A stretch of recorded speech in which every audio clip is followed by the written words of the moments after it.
Boa noite a todos e a todas. Acho que podemos começar, né?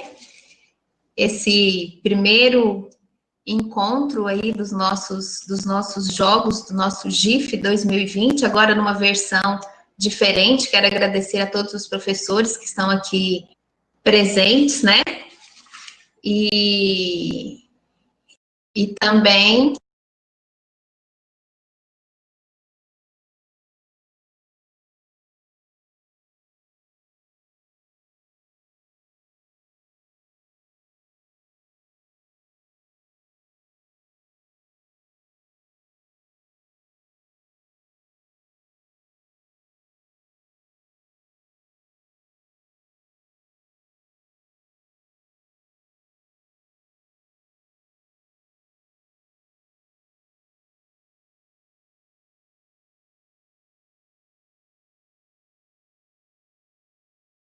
ok? Estão me ouvindo? Ok, isso é porque nós testamos antes, né? Peço desculpas aí.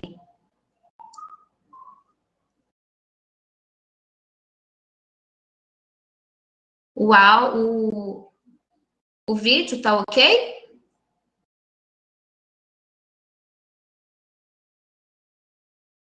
Ok, então. Então, mais uma vez, gostaria de dar as boas-vindas aí a todos os professores presentes, né? Professores do nosso Instituto Federal, também professores que estão acompanhando aí pelo YouTube. Esse aí, o nosso GIF, né? Que é um evento tradicional e muito esperado aqui no nosso instituto. E agora numa versão diferente, né? Totalmente online. Nós estamos aí programamos, né? 3 dias de evento com atividades tanto para estudantes quanto também para os professores. E hoje a gente dá início aí a toda essa programação. Há tempos, né? Nós professores estamos planejando um encontro entre nós e, enfim, saiu.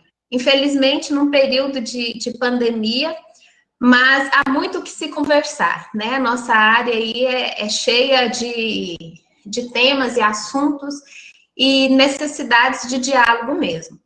E antes da gente iniciar esse primeiro webinar, eu queria convidar, né, o nosso pró-reitor de extensão, professor Daniel Silva Barbosa, para fazer uso da palavra também nesse momento.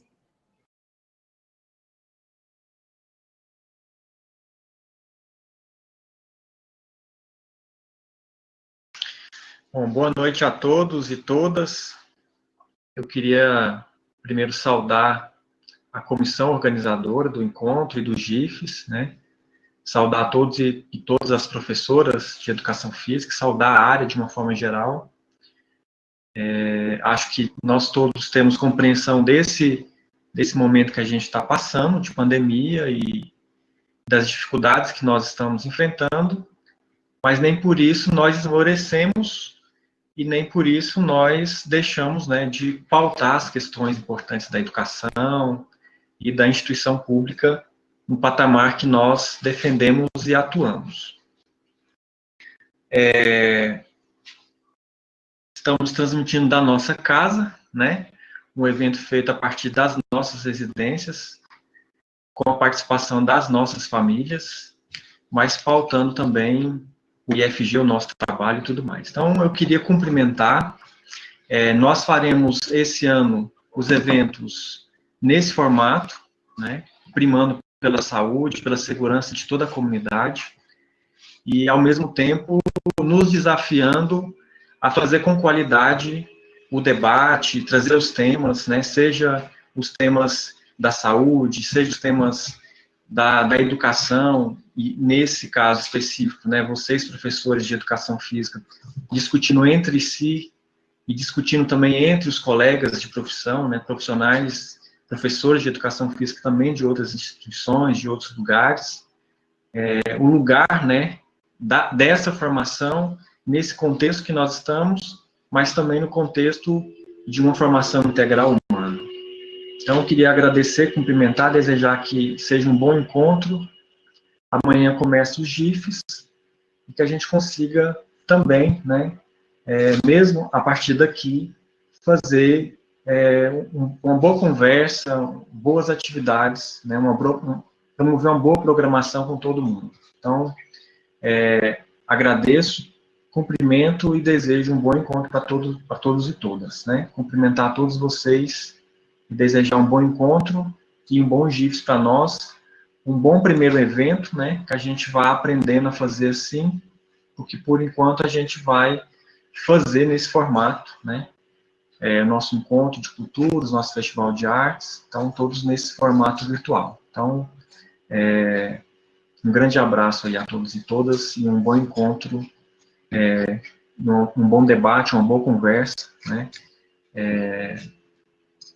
Uma conversa tão importante que a gente precisa fazer. Abraços.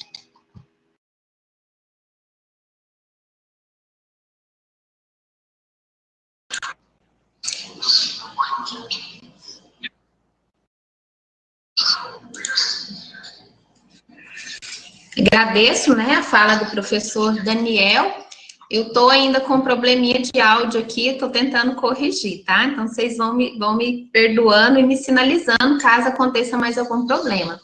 Eu não me apresentei, né? Meu nome é Estefânia, sou professora do Instituto Federal de Goiás, do campus Jataí, tá? E nós, então, damos início à nossa programação mesmo da noite, o webinar Educação Física em Tempos de Pandemia, onde nós tentaremos, né, debater, dialogar esse momento tão especial que estamos vivendo, né, um desafio para todos nós de pensar a nossa área do conhecimento, né, educação física escolar, dentro desse processo de ensino remoto, né. E para isso, então, nós contamos aqui com a participação de 2 colegas, e eu já antecipo os agradecimentos a eles por terem aceitado o convite de participar conosco, né? É o professor Gunter Carlos Feitosa de Almeida e o professor Augusto César Vilela Gama, né? Eu vou apresentar cada um deles. O professor Gunter é professor no Instituto Federal de Goiás, campus Inhumas, é licenciado em Educação Física pela Universidade Federal de Goiás, doutor em Educação pela Pontifícia Universidade Católica de Goiás, e também desenvolve pesquisas, principalmente nas áreas de educação à distância e educação profissional, ambas em interface com a educação física. O professor Augusto César, ele é professor também no Instituto Federal de Goiás, no campus Aparecida de Goiânia, e professor assistente do curso de Educação Física do Centro Universitário Araguaia, Uniaraguaia. Ele é bacharel e também licenciado em Educação Física pela Universidade Salgado de Oliveira, especialista em docência do ensino superior, também pela Salgado de Oliveira, especialista em movimento humano pela Universidade Estadual de Goiás e mestre em educação pela Universidade Federal de Goiás. Sejam os dois muito bem-vindos, e em nome da comissão organizadora do GIF, eu agradeço, né, a disposição e a disponibilidade de vocês de enriquecer esse evento, né. E eu vou passar a palavra, vou começar com o professor Augusto César, para iniciar aí o nosso debate. Cada professor vai ter cerca de 25 minutos para poder exporem a sua temática, e depois a gente passa para o momento de questionamentos, de contribuições, ok? Então, Augusto César, a palavra está com você. Olá, boa noite a todos e todas. Estão perguntando se eu tenho slides para apresentar, não tenho, né? Então, se quiser retirar, pode ficar tranquilo. Quero agradecer, né, primeiramente, aí, o convite, né, dos colegas, principalmente da área da Educação Física, né, do Colegiado de Educação Física do Instituto Federal de Goiás, parabenizar, né, por mais uma edição do GIFs, né, o GIFs 2020, e essa temática, né, o convite, penso eu, né, que surgiu em consideração a reuniões, né, que o próprio colegiado da Educação Física de todo o Instituto, né, se propôs a realizar, né, para nós trocarmos experiências, possibilidades, impossibilidades, né, nesse momento do ensino remoto emergencial, e em uma das reuniões eu comentei sobre a minha experiência com o ensino remoto emergencial, porque eu também atuo em outra instituição, né, uma instituição de ensino superior particular, e lá o ensino remoto emergencial começou se deu, né, logo no início ali do isolamento, né, do isolamento social. Então a instituição, em reunião com os professores, atividades de modo remoto. Terei toda a experiência lá nas nossas reuniões, né, e surgiu então o convite. E quero agradecer aí, tá, pela oportunidade de poder, né, compartilhar com vocês algumas demandas, né, particularidades desse momento, né, ninguém escolheu estar passando por isso, né, é tudo muito novo, e a gente vai enfrentando como pode, né. Então, meu papel aqui nessa fala de 20 e poucos minutos vai ser mesmo de trazer a minha experiência pessoal, tá? Eu não vou fazer nenhuma relação com a teoria, vou deixar esse momento para o professor Gunter, que tem como objeto de estudo aí o ensino à distância, né, o trabalho do professor, e ele vai poder discutir com muito mais propriedade, né? Eu mesmo vou trazer aqui as minhas experiências, as minhas vivências desde o dia 16 de março de 2020, tá bom? Atualmente, né, então, o meu objeto de estudo, como não é o ensino à distância, tem sido corpo, estética, educação a partir da teoria marxista, né, eu não tenho condições nenhumas aí de dialogar, né, se surgirem perguntas a respeito, né, eu vou ficar muito, vou ficar devendo, né, aí para quem perguntou, né, porque eu não tenho mesmo nenhuma propriedade em responder em relação a esse objeto que é o ensino à distância, né? E o trabalho precarizado aí do professor, tá bom? Vamos ao início, então, desse, como tem falado, né, novo normal. 15 de março, o governador decretou, então, o isolamento social. No dia 16 de março, eu fui trabalhar, né, teve a reunião com os professores da instituição, né, e junto também com os professores teve reunião com o sindicato, né, dos estabelecimentos particulares de ensino de Goiânia, o CEP Goiás. O CEP Goiânia, desculpa. E no qual ficou definido que a instituição não iria parar, né? Então, ela mesmo traz, né, que é uma das primeiras instituições do Brasil e do Centro-Oeste, né, que manteve as atividades remotas, né, as atividades acadêmicas via as atividades remotas, né, online. E ficou decidido, então, né, que a gente manteria o calendário acadêmico e as coisas iam acontecer. Como é que se deu, então? Na primeira semana, ficou decidido da gente utilizar como meio de comunicação com os alunos o que eles mais têm em comum, né? O que o aluno mais tem em comum hoje? É o e-mail e o WhatsApp. Então, no e-mail, por e-mail, por WhatsApp, a gente começou a compartilhar texto, né, da disciplina e questionário para responder e pelo Word, e salvar e enviar por e-mail ou pelo próprio WhatsApp, né? Então, os professores começaram a atender essa demanda por meio dessas duas plataformas, né, o e-mail e o WhatsApp. Essa foi a primeira semana. Então, cada disciplina passou um texto, um questionário para suprir aí a carga horária dessa semana, né? Enquanto a gente passou os textos e os questionários, as atividades, né, em geral, foram acontecendo reuniões, né, do colegiado, e ficou definido que na segunda semana já começaríamos a dar as nossas aulas, no horário das nossas aulas, né, via remoto por meio da plataforma Zoom, né? Então, a plataforma Zoom foi a primeira aí a possibilitar esse contato com os alunos, né, por meio da internet. E como é que se deu, né? Foi mais ou menos parecido com o que o IF propôs, né? Então, quem tinha 2 horas, né? 2 aulas, né? Uma aula, cada aula tem 50 minutos, 2 aulas ali, 1h40, né? Então, quem tinha 2 aulas daria apenas uma aula remoto, né? Via plataforma. E a outra aula compensaria com atividades, no mesmo formato, né? E-mail e WhatsApp. E começamos a segunda semana dessa maneira, né? Então, eu tinha disciplina de 4 aulas e disciplina de 2 aulas. Então, as disciplinas de 4 aulas, eu dava 2 aulas pela plataforma Zoom e 2 aulas eu passava atividade. Aí e as reuniões continuando, né?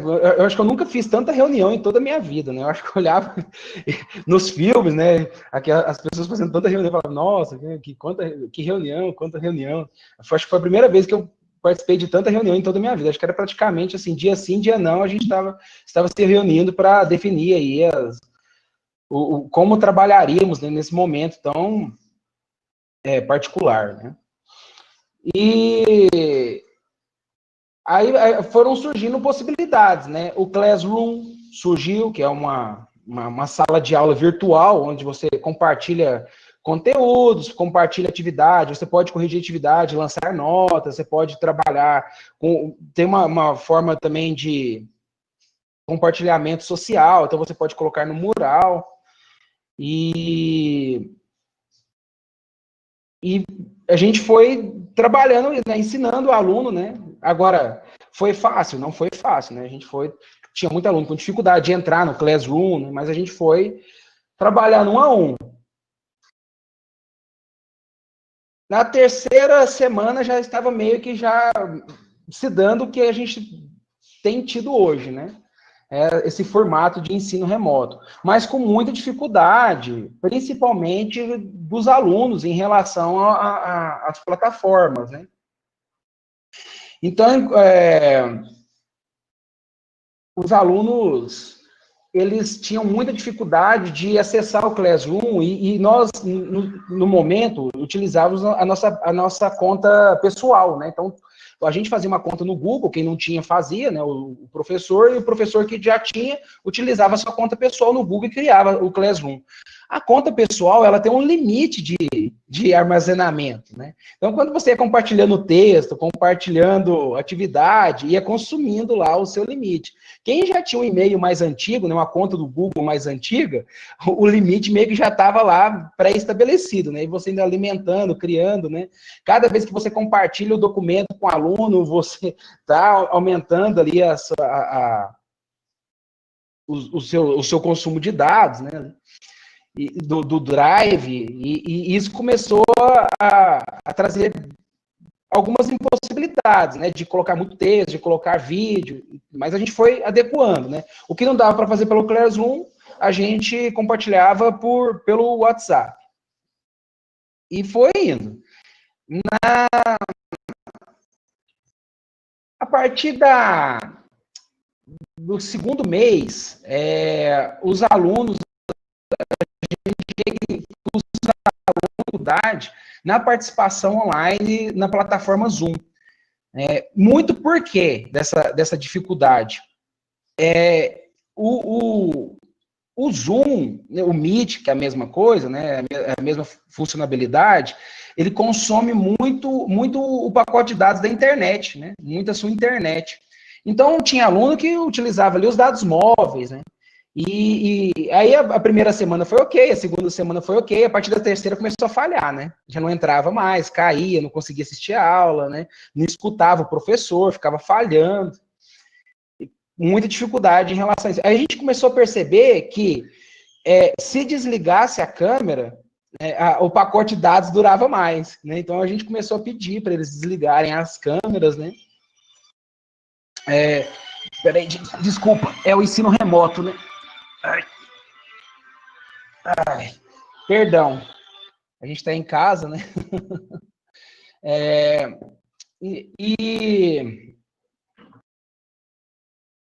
Os alunos começaram a tomar essas atitudes, né, de desligar a câmera durante as aulas. E aí sim começaram a ter maior participação. Mas tivemos muitas faltas, né? Muita gente não tinha condições de ter internet, de pagar uma boa internet.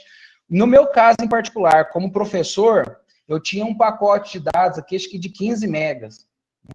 E me supria perfeitamente antes do ensino remoto, né? Eu conseguia assistir meus filmes, conseguia utilizar a minha internet, né? Fazer meus trabalhos pessoais sem problema algum. A partir do segundo mês, eu já não conseguia mais acessar o Zoom, minha aula caía toda hora. Eu estava falando com os alunos, puf, eu caía, falava, puf, caía. Aí foi quando eu tive que contratar um pacote de dados de 150 megas, né? E, obviamente, que tudo isso, até o professor Nery postou, né, uma charge, um meme muito interessante, né, mostrando os gastos que são o home office, né? É o ar-condicionado que é seu, a luz que é sua, a internet que você tem que aumentar, o computador que você tem que comprar um melhor. E essa realidade também acontece para o aluno, né? Nós ainda temos salário, né, para conseguir manter. Né? E os alunos, muitos não têm emprego, não têm uma renda, não têm uma família estruturada financeiramente, e isso pode não, né, prejudicou a muitos, né? Então, essas dificuldades, elas foram constantes, né, ao longo do primeiro semestre. E essas angústias eu compartilhei, né, para o pessoal da educação física do IF, e também compartilhei nas reuniões do IF lá do campus de Aparecida, né? Eu também trouxe para o pessoal a minha experiência, né? Essas dificuldades. E o que eu tenho, assim, para dizer para vocês? Qual que foi o resultado final de tudo isso, né? Qual foi o resultado final? Eu tinha, assim, 150 alunos, né? De certa forma, o IF ter se mantido suspenso as aulas me facilitou dar atenção para esses 150 alunos, porque eram todos muito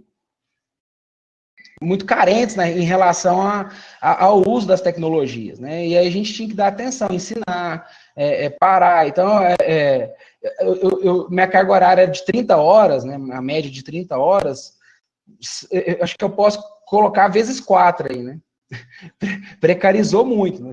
Vou te colocar 120 horas aí de trabalho por conta desse atendimento de 150 alunos, né? Então é aluno com dificuldade que te manda WhatsApp, de noite, de dia, de sábado, domingo, e de certa forma ele não tem culpa de nada, né? Ele tá interessado, ele quer correr atrás.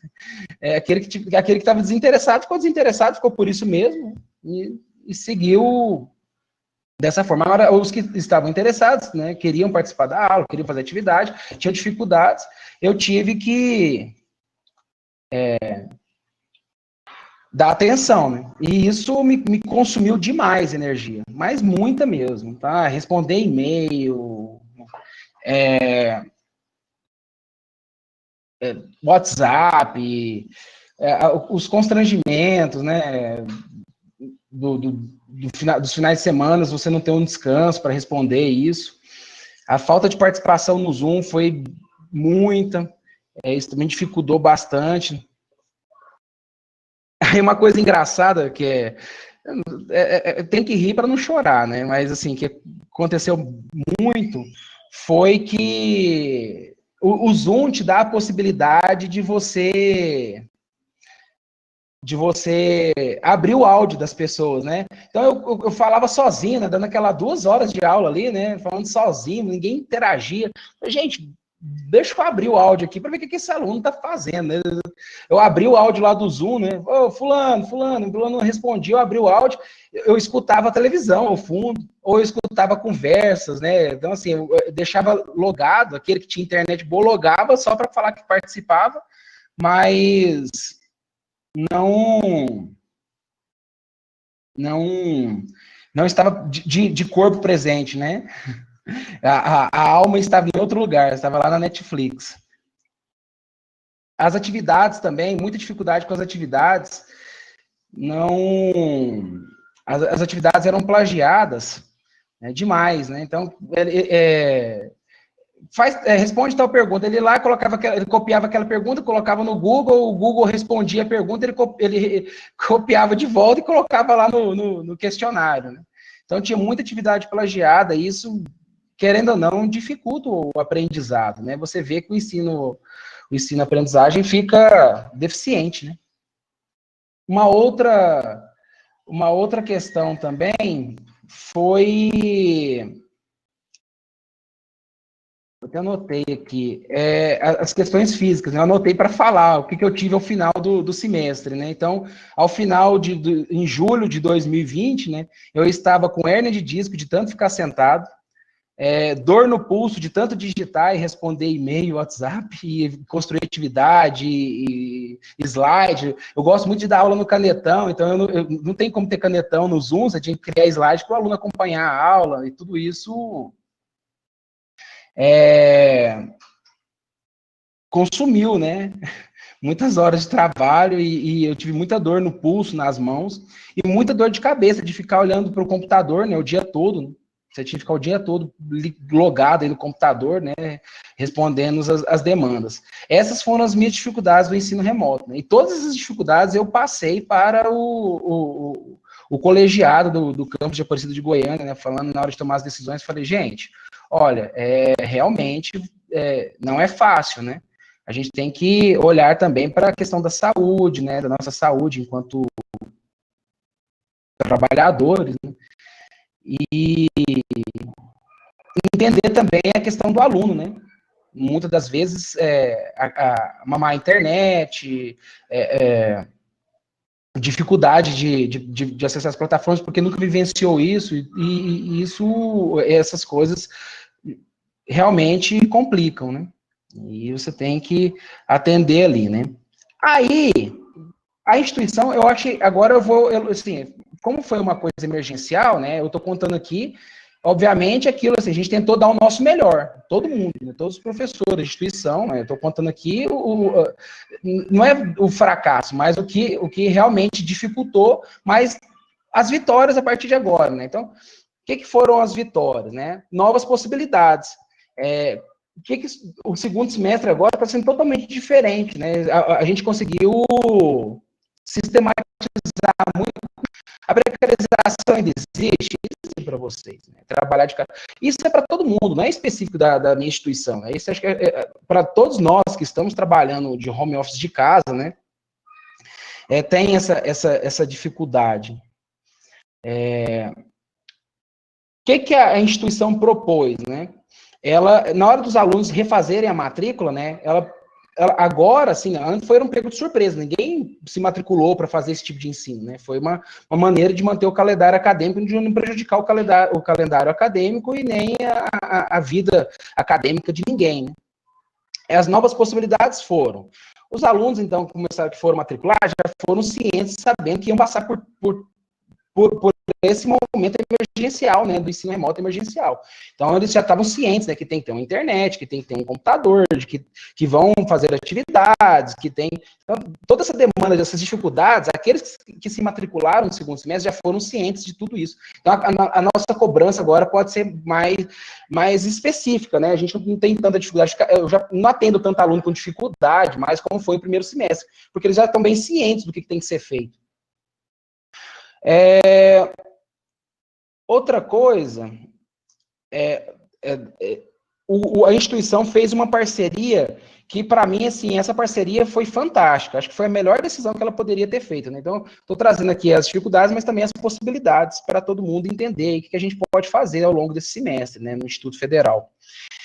Que foi a parceria com o Google for Education. O Google é uma plataforma, o Google for Education oferece inúmeras ferramentas que auxiliam tanto o professor quanto o aluno. Muito legais. O Meet é ilimitado por meio do Google for Education, que você consegue gravar as suas aulas se você assim desejar. Você consegue ter um manuseio de anfitrião na sala, né, por meio do Google for Education, de que a conta pessoal não dá essa oportunidade, então você consegue fazer ali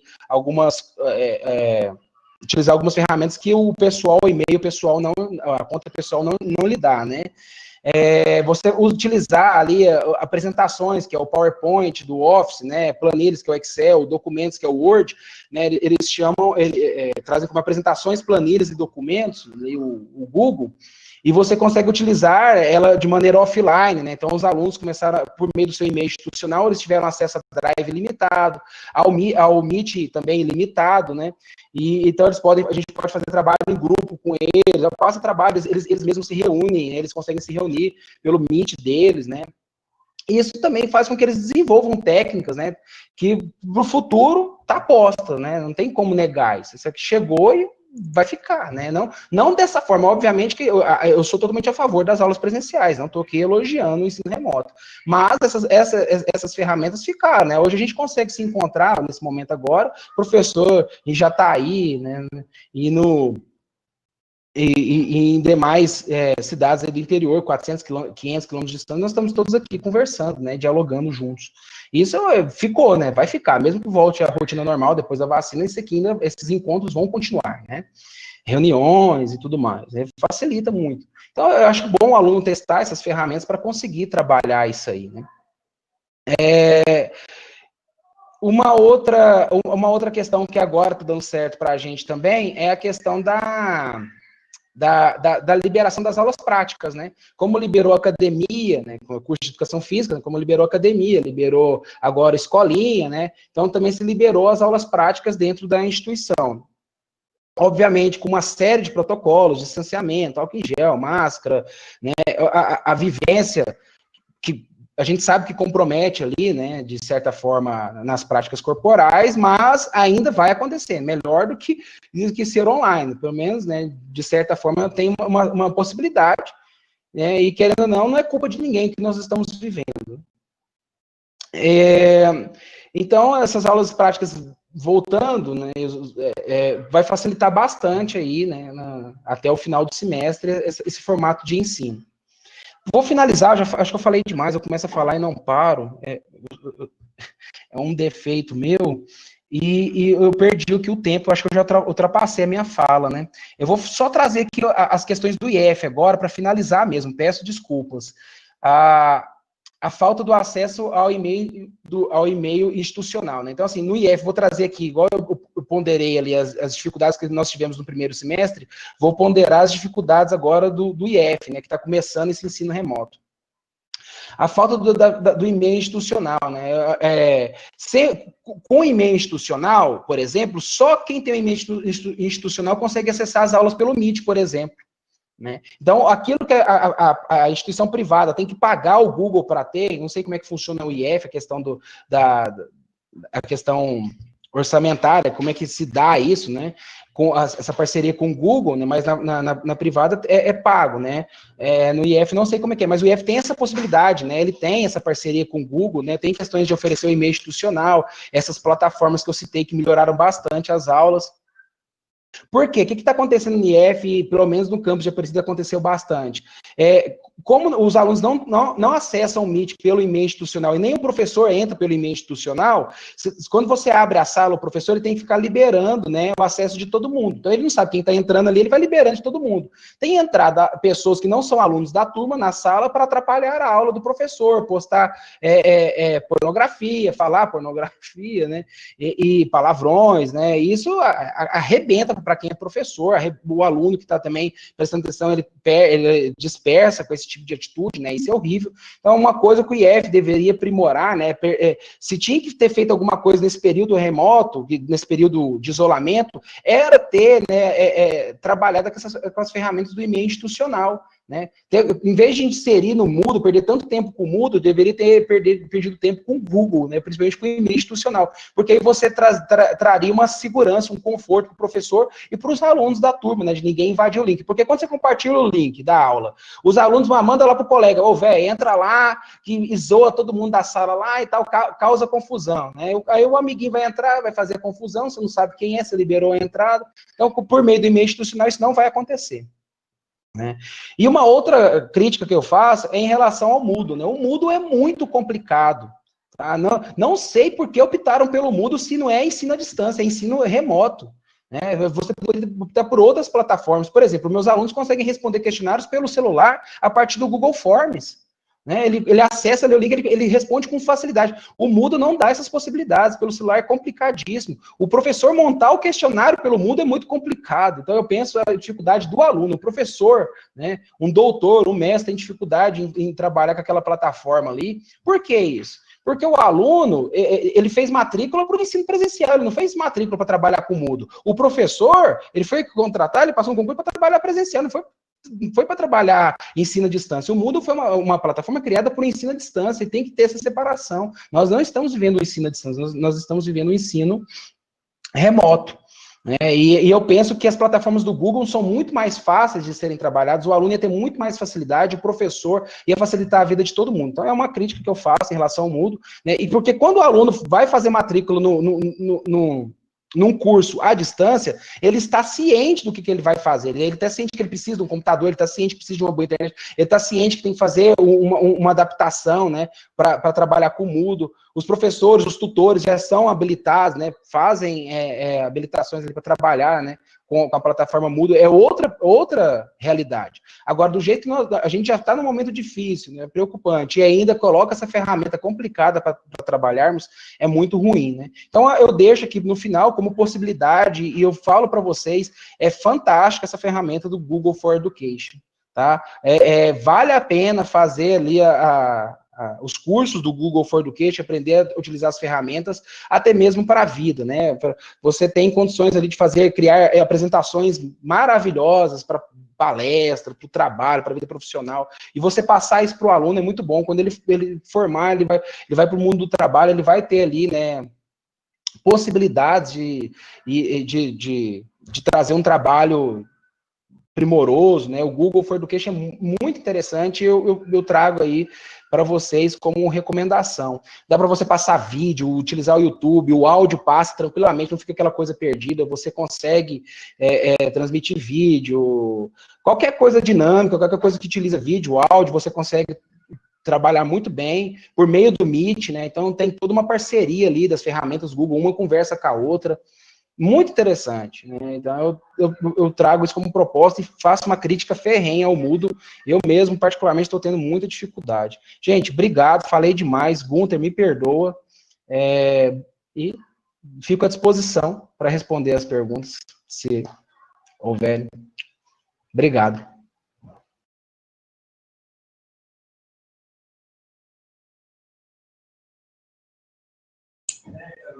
Obrigada, professor Augusto César. Passou só 3 minutos, tá? Não precisa de ficar tão preocupado. Obrigada pela fala. E os colegas estão me lembrando que, além de se inscreverem para fazer intervenção ao final, aqui pela conferência web, né, a plataforma RNP, também quem está acompanhando pelo YouTube pode colocar os seus questionamentos lá no chat, que ao final, né, a gente repassa para os palestrantes, tá? Então, participem tanto pelo YouTube quanto aqui na plataforma RNP. E agora eu passo, então, a palavra para o professor Gunter Carlos, que também vai aí enriquecer o nosso diálogo. Boa noite a todas e todos, tanto aqui pela plataforma da RNP, quanto pelo YouTube. Passei o olho lá no YouTube para dar uma olhadinha em quem estava lá, consegui identificar a Fernanda, colega que foi nossa colega aqui no Campus Cidade de Goiás e hoje está no CEPAI. Identifiquei alguns ex-alunos de Inhumas que hoje cursam Educação Física e muitos alunos nossos do IFG, muitos estudantes nossos do IFG. Isso é muito bacana, né? Isso mostra, pelo menos para a gente, para os estudantes que estão participando pelo YouTube, nossos colegas aqui pela RNP, a vontade que a gente estava de estar na beirada da quadra, pelo menos nesse momento, né? Uma saudade que a gente tem de estar presencialmente com os colegas, mas também participando desse momento que nós temos na instituição, que são os jogos, que é um momento que suscita um conjunto diversos de sentimentos e experiências para a gente, né? Então, estamos com muita vontade de poder fazer isso de novo ao vivo e a cores. Só uma dúvida, William, quem vai gerenciar a apresentação é você? Sim, Gunter. Tá, se você quiser, então, apresentar o primeiro slide, por favor. Augusto, você pediu desculpa, eu acho que não tem desculpa nenhuma que você tenha que pedir, não, ok? A minha fala, ela foi organizada em torno de alguns apontamentos que eu fiz sobre o que seria esse ensino remoto e que é a especificidade da educação física enquanto área de conhecimento, enquanto prática pedagógica, e os limites e as possibilidades que estão postos para nós nesse momento, né? Então, a apresentação vai nesse sentido. Muito do que o professor Augusto apresentou para a gente são algumas considerações que nós colocamos também para o debate, e aí eu vou reafirmar algumas características, mas foi muito bacana, Augusto. Muito obrigado pela sua fala. Levantou uma série de questões que precisam ser pensadas no nosso processo de trabalho aqui.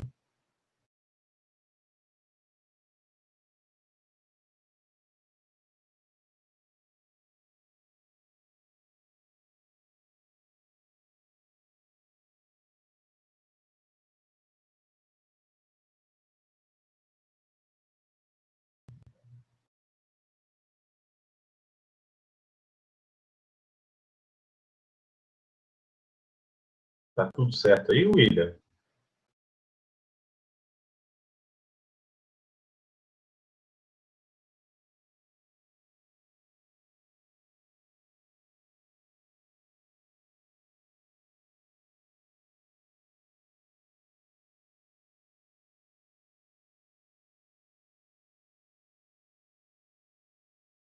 William, eu tenho autorização para apresentar? Ou é só alguém designado?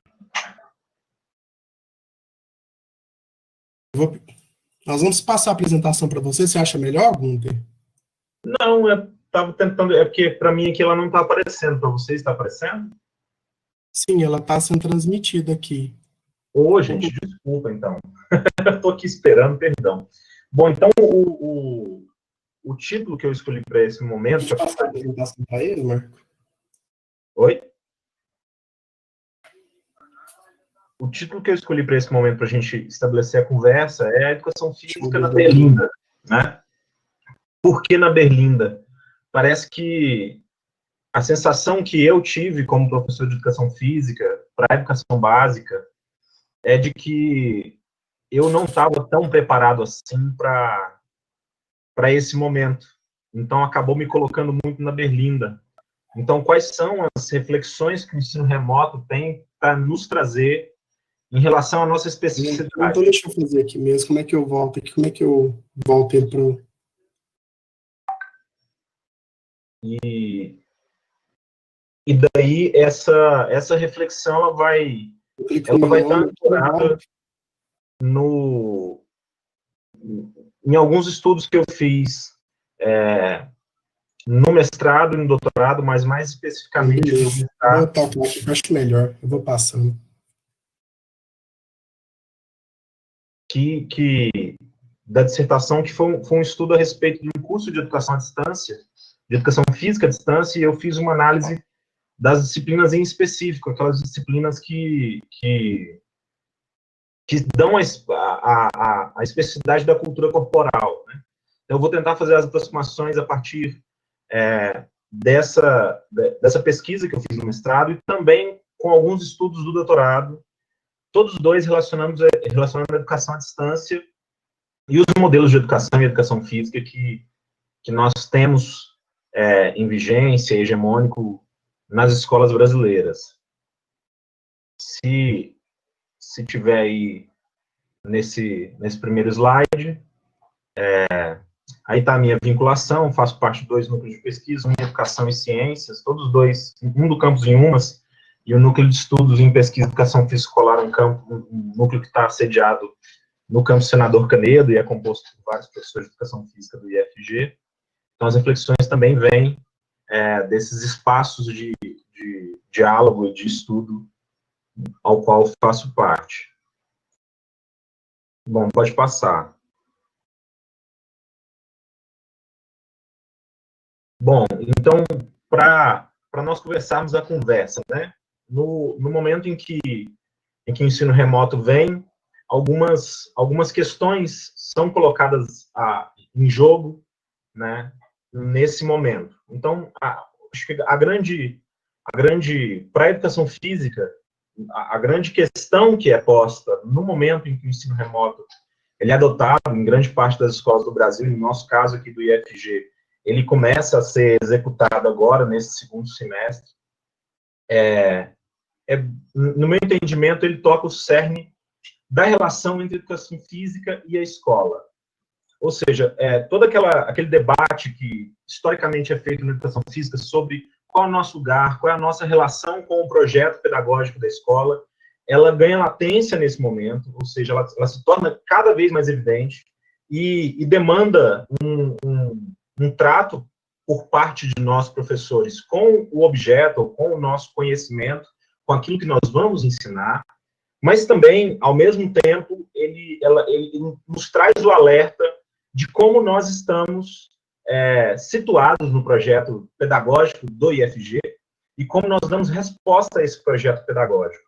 Eu acho que um pouco daquela carta que a Educação Física fez ao IFG, e muitos de nós aqui que estamos hoje aqui assinamos, é um anseio nesse sentido, de que, enquanto disciplina que trata da cultura corporal, nós temos um lugar na formação integral, ou no que nós chamamos de formação politécnica, dentro do tripé da formação politécnica, a educação física e a educação do corpo, ela tem um sentido. Então, nesse momento de ensino remoto, essa história das práticas pedagógicas da disciplina, ela ganha latência, né? Qual é essa história?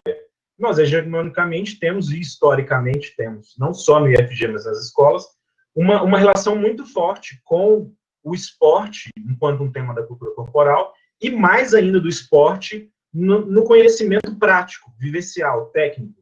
Então, quando vem o período de pandemia, nós ficamos sempre pensando como nós podemos manter essa vivência prática, ou esse conhecimento técnico, esse conhecimento do esporte. E ao longo da apresentação eu vou usar esse conceito, que é um conceito do professor Ari Lazzarotti, da UFG, que são os conhecimentos das práticas corporais e os conhecimentos sobre a prática corporal. Então, nesse momento em que o ensino remoto vem, o conhecimento das práticas corporais, que é o histórico e hegemônico da nossa área, se confronta. E o que nós sempre pensamos é como nós vamos conseguir fazer isso com uma webcam, vendo os alunos praticando. Essa talvez seja a primeira inquietação. E isso sempre traz a reflexão, nesse período de pandemia, como nós vamos adaptar isso às tecnologias. Né? Como nós vamos adaptar a prática pedagógica e o fazer da disciplina aos aparatos tecnológicos que estão à nossa disposição e à disposição dos estudantes.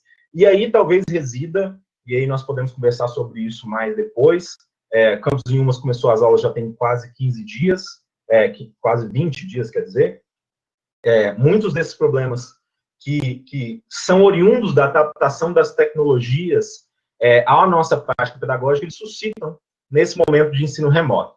E outra questão que nós precisamos começar a pensar, e o ensino remoto trouxe essa questão, e muitas vezes nós não estabelecemos esse diálogo, né? Nós, como professores de educação física, nós estabelecemos talvez pouco diálogo com as mídias que fazem parte da nossa socialização contemporânea, é o papel dos influencers digitais e da colonização da experiência da cultura corporal pelas tecnologias contemporâneas, pelo YouTube, pelo Instagram, pelo Facebook. Nós temos diversas pessoas, professores ou não, mostrando o que é a cultura corporal, o que é o trabalho com a cultura corporal, o trato com a cultura corporal, e o que é possível, ou o que é supostamente possível ou não. E por que eu chamo a atenção para essa questão? Porque esses influencers digitais e as pessoas que fazem uso dessas tecnologias, não necessariamente elas estão circunscritas ao nosso projeto pedagógico.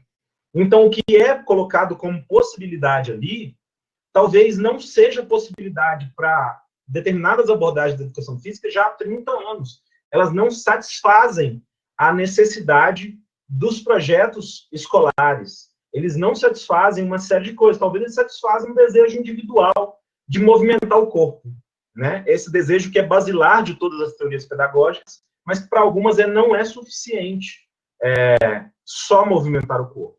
Então, esse é outro elemento que eu acho que, nesse início de conversa, nós precisamos ter uma atenção. E pode passar para o próximo slide. E aí fica sempre uma questão para ser colocada, para nós pensarmos, né? É uma questão que é antiga, e quando se trata de educação e educação física, ela aparece. Pode passar para o próximo slide, se já for. Então, quem educa nossos estudantes, né? Com quem dialogamos sobre cultura corporal? Seríamos nós, professores, e a escola, o principal agente da educação do corpo no século XXI? Eu acho que essas são questões que precisam sempre suscitar reflexão na prática pedagógica nossa como professores, né? E aí tem os influências digitais, tem os movimentos religiosos, as igrejas, as academias. E por que dessa questão? Quando nós analisamos a fundo, e isso foi uma iniciação científica que eu fiz com 2 estudantes, algum tempo atrás, mas isso é tão latente que nós não precisamos nem fazer iniciação científica para isso. Nós perguntamos, há uns 4 anos atrás, quer dizer, para os estudantes, onde eram os espaços de lazer e prática da cultura corporal que eles tinham, dos estudantes de ensino médio. 90% tinham só as aulas de educação física como espaço para a vivência da cultura corporal. Ou seja, se nós estabelecemos o diálogo com outros agentes, por um outro lado, nós somos o principal espaço de vivência da cultura corporal e de aprendizado sobre a cultura corporal, né? É preciso que nós tenhamos a força dessa convicção. Ou seja, nós, quanto instituição educacional e professores, temos o poder de problematizar a cultura corporal no mundo em que a gente vive, no momento em que nós vivemos, né? E aí pode passar. E o que se relaciona com essa cultura corporal? Outra dimensão que nós precisamos ter no momento de trato da cultura corporal e da educação física na escola, principalmente no ensino remoto, é que nós vivemos no mundo, e o século XXI, né? Nós estamos vivendo esse momento em que a gente está questionando o normal, questionando a escola, falando de educação 4.0, educação do século XXI, e a realidade que está colocada para nós é uma realidade que está posta no mundo já pelo menos há 40, 30 anos, que é do mundo flexível, né? Cada vez mais o ensino é obrigado, né? É pressionado a ser flexível, os estudantes a serem entendidos como consumidores individuais, aí o ensino deveria atender essa demanda individual por conhecimento ou pela experiência acadêmica, e que isso formaria trabalhadores mais flexíveis, né? Um mundo cada vez mais competitivo, né? Dito competitivo, e que supostamente os sujeitos precisariam estar preparados para viver nessa competição. E aí, pelo menos nesse ponto, parece que a nossa área prepararia de alguma forma, né? Nós que ensinamos a competição. E isso precisa ser um objeto também de análise da nossa área. Pode passar. Então, o que é educação e educação física na sociedade do século XXI? Essa sociedade que se chama conectada, que se chama em rede, né? Uma sociedade da competitividade, da desvalorização, da disputa, em que as diversas instituições sociais, as igrejas, a família, a escola, elas estão postas nesse cenário da educação contemporânea, né? Da educação física contemporânea. Então, essas questões, elas, por mais que pareçam antigas, né, da década de 80, da década de 90, da educação, elas soam para nós cada vez mais pertinentes no momento em que nós somos colocados diante de um cenário diferente do tradicional da nossa área. Pode passar. E aí eu acho que é necessário pontuar uma dualidade que foi colocada, ou que foi posta para a educação na virada do século XX para o XXI, que é sobre os modelos, ou as formas como as teorias educacionais entendiam, né?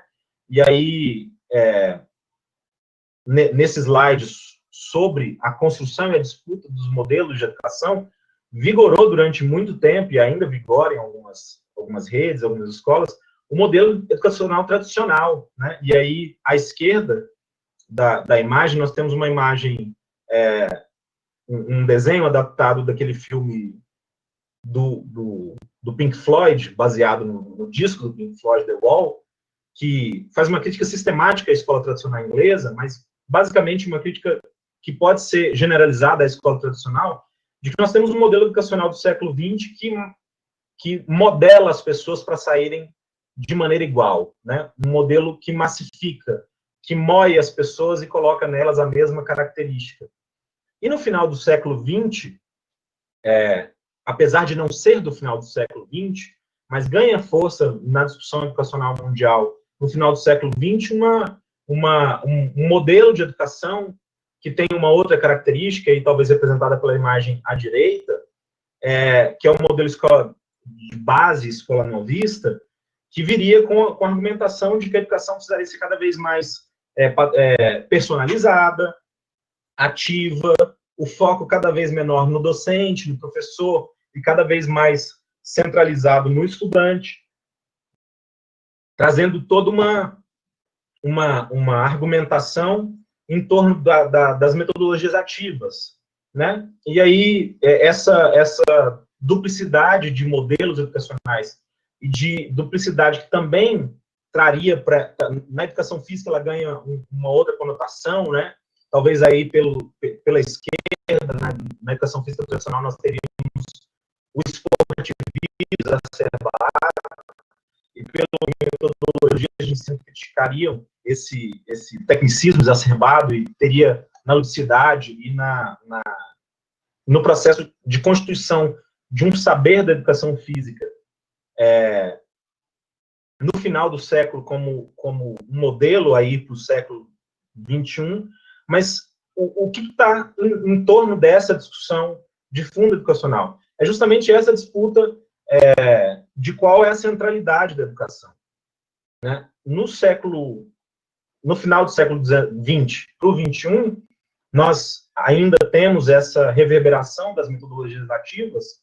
Há muito que se pensar, de fato, que modelo de metodologia é essa e o que ela enfatiza, né? Demerval Saviano, no livro Escola e Democracia, já há 30 anos, mostrava alguns elementos que são fundamentais de críticas à pedagogia tradicional e crítica ao escolanovismo, que são extremamente pertinentes e nós vemos cada vez mais serem ressuscitados nos momentos atuais, né? Uma dos novos modismos que nós vemos surgir nesse período de educação remota e que nós também estamos presenciando é o chamado ensino híbrido, né? As características dessa modalidade de ensino, né?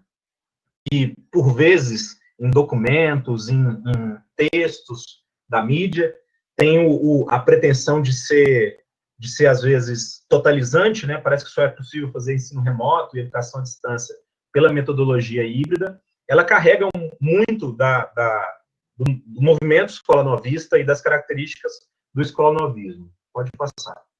Então, nesse processo, eu vou utilizar que esses modelos de educação baseados nas metodologias ativas e com centralidade no aluno, elas conformam um conjunto de pedagogias, né? E o professor Newton Duarte vai chamá-las de pedagogias do aprender-aprender. Quais são as características da pedagogia do aprender-aprender? E aí a metodologia híbrida e a educação à distância flexível, o ensino remoto flexível, teriam algumas dessas características. O Newton Duarte vai dizer que há uma hipervalorização da aprendizagem autônoma, ou seja, a aprendizagem autônoma ela é melhor ou mais desejável do que a aprendizagem com o outro, e aí, por esse processo, nós presenciamos em diversos momentos uma desvalorização do papel do professor, uma hipervalorização dos métodos de aquisição de métodos de aprendizagem em detrimento da aquisição de conhecimentos, né? Uma hipervalorização de formas de se conhecer em detrimento de aquisição de conhecimentos que produziram o que nós temos hoje, um direcionamento do processo educativo para os interesses do estudante, e aí o processo de educação, os modelos de currículo, a escolha dos temas da educação física e das práticas da educação física deveriam estar direcionados aos interesses dos estudantes. E, por fim, a educação, ela teria, e a educação física também poderia assumir essa característica, a preparação dos sujeitos para acompanhar as mudanças do mundo, né? Ou seja, assume-se a tese de que nós estamos num mundo em constante mudança, há um reforço discursivo de que o mundo muda, tem mudanças que são demasiadas aceleradas e as pessoas precisam acompanhar essa mudança, os estudantes precisam aprender a acompanhar essas mudanças. De fato, diversas mudanças no campo da economia, do trabalho, da atividade física, da cultura corporal, ela tem um movimento de aceleração maior no século XXI, final do século XX, início do século XXI. E aí nós precisamos questionar se é de fato esse o papel da educação, correr atrás da mudança de outro lugar, e não necessariamente, talvez, problematizar essas mudanças. Pode passar. Então, nesse contexto, ganha bastante força a inserção das tecnologias da informação e comunicação em substituição de algumas práticas e até meios de produzir a educação. Ganha força os currículos flexíveis, a visão dos itinerários formativos, como escolha do estudante, as metodologias ativas de aprendizagem, e talvez uma das características mais importantes que é pressionado para que a educação, em especial a educação física, tenha no século XXI, é a aquisição de habilidades soft, chamadas habilidades soft. Ou o que seriam isso? As habilidades socioemocionais e relacionais. Esse conjunto, e muitas vezes a educação física é entendida como a disciplina responsável por formar essas habilidades soft, ou seja, nós temos que formar no aluno a capacidade de entender que nem sempre se ganha, nós precisamos aceitar a derrota, aceitar a vitória, trabalhar em equipe. Todas essas habilidades socioemocionais e relacionais, muitas vezes, são delegadas à educação física como disciplina, justamente por conta dessa carga que o modelo flexível que nós vivemos de trabalho e de relações sociais imprime e demanda da escola a formação desse conjunto de habilidades. Pode passar. E aí, essas considerações que eu vou fazer a partir de agora sobre educação à distância, elas surgem de um entendimento pessoal de que educação à distância e ensino remoto emergencial são duas coisas diferentes, têm características diferentes, mas na forma como o Brasil tem executado, ela tem muita semelhança na forma e no conteúdo. Por isso eu vou tratar aqui da educação à distância, mas também isso é transferível para o que nós estamos chamando de ensino remoto emergencial. Tem um conjunto de características que a educação à distância tem e que nós não presenciamos no ensino remoto emergencial. Isso pode ser um ponto de divergência, mas os usos das tecnologias, os métodos e o papel que o professor e as tecnologias têm assumido têm similaridades. E aí pode passar para o próximo slide. Então,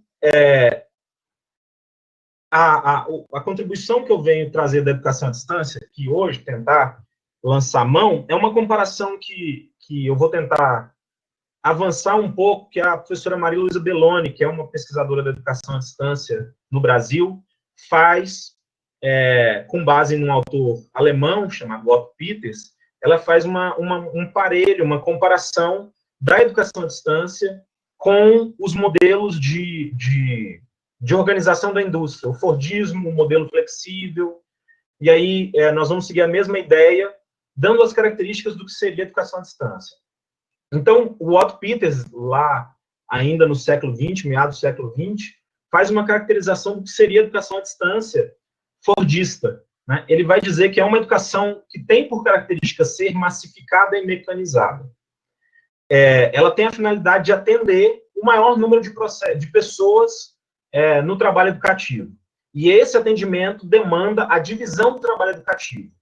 Quem dá o suporte é uma pessoa, quem organiza os ambientes é outra, quem cria o conteúdo é outra, quem executa o conteúdo é outra, e às vezes até quem corrige as avaliações é outra pessoa. Ou seja, há uma alta divisão social do trabalho educativo.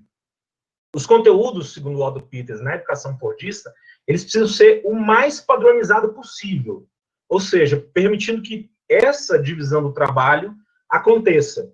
Pessoas que são diferentes conduzem o mesmo processo educacional, eles corrigem, eles avaliam, tendo como base o mesmo conhecimento padronizado. Se nós analisarmos, talvez, experiências como estão acontecendo na rede estadual de Goiás, em que os conteúdos eles são transmitidos via televisão, um professor transmite conteúdo para vários estudantes, independente da região, da escola, do contexto sociocultural daquela escola, isso parece estar sendo reproduzido também, essa classificação que o Peters fez da educação à distância fordista. E na divisão das atividades educativas, o processo de mecanização faz com que o tempo seja hábil e seja possível a aplicação de atividades. E, em determinados momentos, as tecnologias da informação e comunicação assumem funções de professor. Então, quem já teve alguma experiência com o Moodle, vai ver que é possível você criar formulários com feedback automático, né? Você não precisa corrigir a atividade. Você põe uma resposta padrão a uma questão e o sujeito, quando responde a questão, já recebe se ele acertou, se ele errou, numa resposta padrão. Ou seja, há um processo de mecanização do trabalho pedagógico. E aí, pode passar o slide. Em contraponto a esse modelo fordista, a professora Maria Luísa Belloni vai advogar que é preciso fazer um processo de educação à distância um pouco mais flexível, que teria características diferentes da educação à distância fordista. E quais seriam essas características? Uma educação personalizada ao sujeito, aos seus tempos e aos seus interesses. Uma educação mais modular, ou seja, ela mais fragmentada, que permite que o sujeito faça um módulo, e caso ele escolha uma outra área de estudo, é possível aproveitar esses módulos, dando mais flexibilidade para os currículos. E as metodologias são centradas no processo de descoberta individual, do próprio método de aprendizagem. O sujeito teria que aprender um método de aprendizagem, e aí, usando a fala do professor José Manuel Moura, da USP, o professor ele seria um animador desse processo. Ele deixa de ser um sujeito com centralidade e passa a ser um incentivador. Pode passar. Então, quais são os limites desses dois modelos? Vejam que o modelo proposto pela professora Maria Luísa Belloni, ele tem várias características do que o Newton Duarte, que nós falamos agora, há algum tempo atrás, apontou como característica dessa educação do século XXI. Centrado no sujeito, flexível, e adaptado às demandas que esse sujeito tem. Então, quais são os limites? Nós temos, na educação fordista, uma série de processos educacionais que são descontextualizados das dinâmicas e contradições dos locais onde esses processos educacionais são implementados. Né? Cada escola, por mais que nós tenhamos conhecimentos que devam ser comuns nas escolas brasileiras, cada escola tem uma realidade. Né? Mesmo nós aqui do IF, o campus de Umas, qual eu faço parte, tem uma realidade diferente do campus Lusiânia, inclusive de localização geográfica na cidade, o que imprime uma série de características na escolha dos conteúdos, enfim. Ou seja, na educação à distância fordista, esses processos e mais o geramento e empobrecimento do conteúdo, porque a relação professor-aluno não é direta, não é um professor e os estudantes que se conhecem, que fazem um processo educativo à medida dessa relação entre esses dois sujeitos. Ele é um processo padronizado. E na educação flexível, pode passar o slide, há uma hipervalorização da autoaprendizagem, que diminui a aprendizagem com o outro, ou seja, o professor ele sai do lugar de alguém que é capaz de problematizar, de trazer as contradições que o estudante muitas vezes não consegue perceber. Ele sai desse lugar de sujeito que tem a escuta do estudante para interagir o conteúdo com a realidade do estudante para ser um mero animador. Então, o estudante corre atrás, ele vai lá dizer, muito bom, que bom, você foi atrás, você está indo por um caminho, escolha outro. Ele sai desse lugar de protagonismo junto com o estudante e passa a assumir um lugar subalterno em relação à ação do estudante. E há uma hipervalorização do método de aprendizagem, né? E aí, lembrando da crítica que o professor Demerval Saviani faz, muitas vezes, se compreender um método, é necessário que se adquira conhecimento para compreender métodos, né? E essa aquisição do método de aprendizagem, ela pode ser muitas vezes pseudocientífica, fazendo com que o sujeito tenha uma compreensão enviesada da construção do conhecimento, né? Isso, para nós, em tempos de fake news, é muito significativo. O método científico, com todos os problemas que ele tem, nas diversas abordagens, ele constrói um caminho de conhecimento da realidade que parece ser mais sólido do que outras formas subjetivistas e individuais de conhecimento do mundo. Pode passar. Então, essa centralidade nas necessidades do estudante pode produzir um empobrecimento da realidade histórica, por exemplo, e social. A compreensão histórica e social dos conhecimentos, das necessidades que esses estudantes têm. E essa preparação para um mundo em mudança precisa ser bastante problematizada, porque a preparação para um mundo em mudança pode também significar um reboque dos sujeitos ao movimento da história. Então, nós podemos entender que essa transformação em mudança pode significar para os estudantes aceitarem condições de trabalho cada vez mais aviltantes, um acesso à cultura corporal cada vez mais empobrecida, uma relação com a cultura corporal cada vez mais de consumo e menos de protagonismo, de produção. Então, o acompanhamento da mudança precisa ser olhado dentro da educação física também com um olhar crítico, pode passar. Então, o que isso traz para nós enquanto entendimento para a especificidade? E aí eu vou usar, talvez, como fundamento os achados da dissertação que eu produzi. Quando fui analisar as disciplinas que tematizam a cultura corporal num curso de formação de professores, e aí muito do que aconteceu lá atrás vem com força também nesse momento de ensino remoto emergencial, é de que o trato com o conhecimento da educação física, ele sai dessa característica histórica que nós temos da vivência, da experiência, e migra para o que o professor Ari chama de conhecimento sobre a cultura corporal.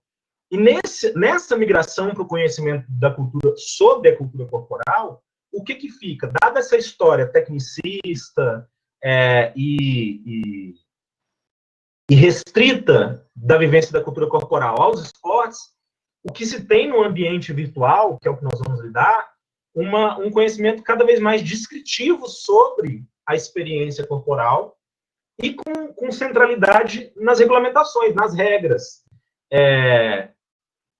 explorando muito pouco a riqueza que esse conhecimento sobre a cultura corporal tem. Pode passar. Então, em substituição da vivência corporal, né, da experiência corporal, tem-se muito vídeo explicativo sobre a técnica. Isso no YouTube está cheio. Como se executa um passe de peito no basquete.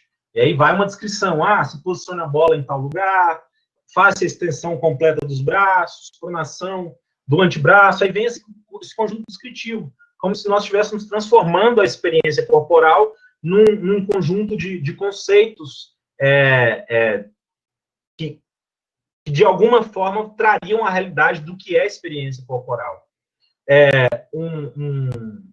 Uma outra característica que teve de possibilidade na observação desse curso, por exemplo, é que há também uma ampliação na tematização dos aspectos anatômico-fisiológicos do esporte. Ou seja, como não tenho aí talvez uma experiência concreta, direta com a vivência corporal, eu preciso explorar do ponto de vista das ciências que dão um fundamento para a educação física, e aí o que foi central nesse caso foi o conhecimento biológico da anatomia, da fisiologia, de como isso se comporta nos processos técnicos e táticos dos esportes.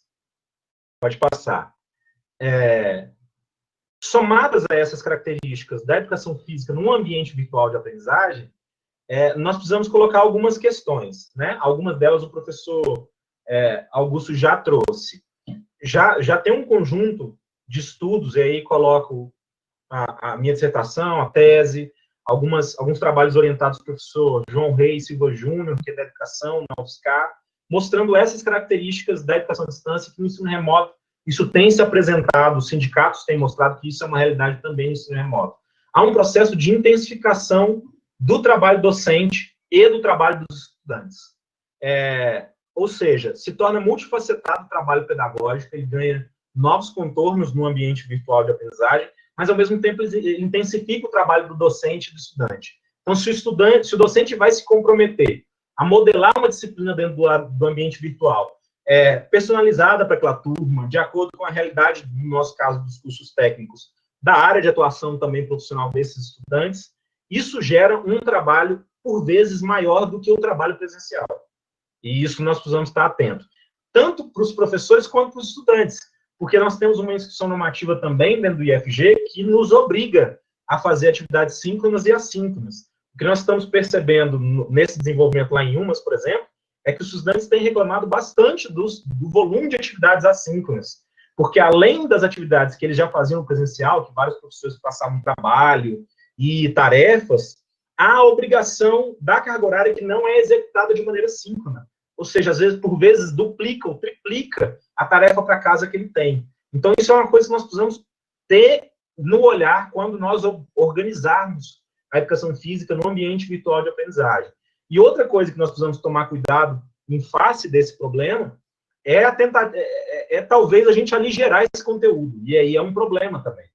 Nós pensarmos que nós vamos passar mais rápido por esses temas, pelos conceitos, porque está todo mundo muito atarefado, pode provocar um empobrecimento do trato com o conteúdo nessas disciplinas que nós vamos ministrar. Então, isso acaba trazendo um dilema face do trabalho no ambiente virtual, mas também do aligeramento do conteúdo. Pode passar. Mas, então, aí eu termino a minha intervenção com essa pergunta, né? Mas então o que a gente pode fazer? O que sobra para a gente nesse momento? E aí eu vou trazer algumas questões que têm sido objeto de reflexão do nosso núcleo, né? Eu acho que o primeiro é uma valorização desses conhecimentos sobre a cultura corporal. Tão importante quanto nós conhecermos o futebol, o handball ou qualquer outro tema da cultura corporal, dos jogos, da dança, da ginástica, pela via da vivência, da experiência corporal, que é fundamental na minha leitura, para se conhecer, né, um elemento da cultura corporal. Não se conhece futebol só assistindo futebol pela televisão. Por um outro lado, tem um conjunto de conhecimentos que explicam esses fenômenos da cultura corporal, que muitas vezes eles não são objeto de tematização nas nossas aulas. Ou seja, nós temos, nesse momento, uma possibilidade de valorização desses conhecimentos sobre a cultura corporal. E aí, valorizando também os conhecimentos sobre as vivências das práticas pedagógicas. Esse é um momento, talvez, da gente vivenciar a tematização dos conhecimentos sobre. E esse momento também demanda, e que eu acho que talvez seja mais salutar, uma experimentação das ferramentas tecnológicas. Esse talvez também seja um outro problema que nós temos, que é a utilização das tecnologias da informação e comunicação, dos ambientes virtuais. Eu acho que a educação à distância, o ensino remoto, ele não deve ser hegemônico na educação brasileira, mas nós temos aí nos ambientes virtuais, aí no Moodle, e aí eu tenho uma percepção um pouco diferente do professor Augusto. Eu acho que o Moodle tem um conjunto de possibilidades, inclusive de suporte do ensino presencial, que são muito enriquecedores. Então, esse momento serve para nós também, como professores, fazermos uma vivência da experimentação das ferramentas tecnológicas, incorporando elas à nossa prática pedagógica. Então, o uso de fóruns, o desenvolvimento de narrativas visuais, enquanto estratégia. Também é um momento para nós experimentarmos isso na nossa prática pedagógica, que muitas vezes, só no ensino presencial, nós, às vezes, não conseguimos fazer. Também, eu acho que é um momento para a gente reforçar a integração dos conhecimentos da cultura corporal com outras disciplinas científicas. E aí eu tenho uma concordância com o professor Walter Dasch, que a nossa área ela é constituída de diversas ciências. Então, quanto mais forçarmos ou reforçarmos essa integração, mais riqueza nós trazemos para a disciplina, para o aprendizado do estudante, e, na minha leitura, mais realidade nós damos ao trato com o conhecimento da cultura corporal. Eu acho que é um excelente momento também. Nós temos diversos professores em ensino remoto emergencial, nós podemos sentar via webconferência com esses professores, planejar atividades específicas de integração do conhecimento da educação física com outras áreas do conhecimento, para trazer esse reforço da integração. Então, aí, não falar falar da fisiologia do exercício em parceria com o professor de biologia, com os conhecimentos da biologia, falar da sociologia do corpo com o professor de sociologia também, a biomecânica, a história, a sociologia da cultura corporal, saúde, lazer e cultura corporal como um direito social, trazer todas essas temáticas e essas áreas em que tem a nossa especificidade, mas dialogam com outras áreas do conhecimento, eu acho que é um bom exercício para nós também nesse momento do ensino remoto emergencial. Pode passar. E, por fim, eu acho que é também um bom momento para a gente explorar a relação, por exemplo, do cinema. Essa é uma prática que eu tenho tentado incluir nas minhas aulas e na prática pedagógica. O cinema ele tem um potencial de exemplificação e de margem para a crítica muito boa e muito grande. Eu vou colocar aí para os professores que estão aqui na RNP uma lista que eu elaborei de filmes, e aí tem filmes aí que são livres no YouTube, e tem filmes que não são livres no YouTube, né? Eles são piratas no YouTube. Isso é uma coisa que nós temos que ter cuidado no AVA. Nós não podemos colocar no AVA nada que seja pirata. Então, a gente precisa fazer uma análise muito, muito detalhada. Nessa lista eu coloquei se o acesso é legal ou ilegal pelo YouTube. Então, nós temos uma gama de documentários que tratam sobre saúde, sobre sistemas de saúde, sobre alimentação, sobre fast food, sobre o esporte. Nós temos filmes que tematizam o esporte, filmes que tematizam a relação entre biológico e social no corpo, filmes que tematizam a mídia, o ócio, o lazer. Eu acho que essa é uma estratégia que nós podemos lançar também no ensino remoto emergencial, e a partir do filme problematizar e trazer os conceitos do esporte, dos valores olímpicos, por exemplo, da construção do esporte enquanto uma atividade moderna. Eu acho que o cinema tem uma grande interface com a nossa área também, que a gente pode abordar bastante também. Outra coisa que eu acho que nós podemos centrar a análise nos jogos eletrônicos. Nossos alunos jogam bastante, né? E eu acho que é uma oportunidade também para a gente jogar um pouquinho e buscar desses jogos o sentido, o significado, né? Nós, como professores, não fazemos os jogos, qualquer um deles, eletrônicos ou não, por si só. Nós tentamos trazer qual é esse elemento significado simbólico que o jogo tem. Os jogos eletrônicos são recheados de elementos simbólicos que nós podemos trazer sobre corporalidade, sobre estética, sobre beleza, sobre violência, sobre vários temas. Outro ponto é explorar a leitura relacionada com a cultura corporal, né? Explorar textos que os alunos adaptar, textos que os alunos lerem sobre temas que são um pouco mais aprofundados sobre relação corpo-cultura, corpo-sociedade. Explorar realidades aumentadas. Na internet também nós temos alguns sites que dão essa dimensão da realidade aumentada, como funciona um vaso sanguíneo, um coração, os sistemas, a contração muscular, os ossos. Então, essa exploração desse material também pode ser um grande laboratório para a gente nesse momento. E eu acho que outro ponto é problematizar o conteúdo que as mídias produzem sobre a saúde, o corpo e o esporte, né? Os sites, os programas que passam nos canais do YouTube, as páginas do Instagram.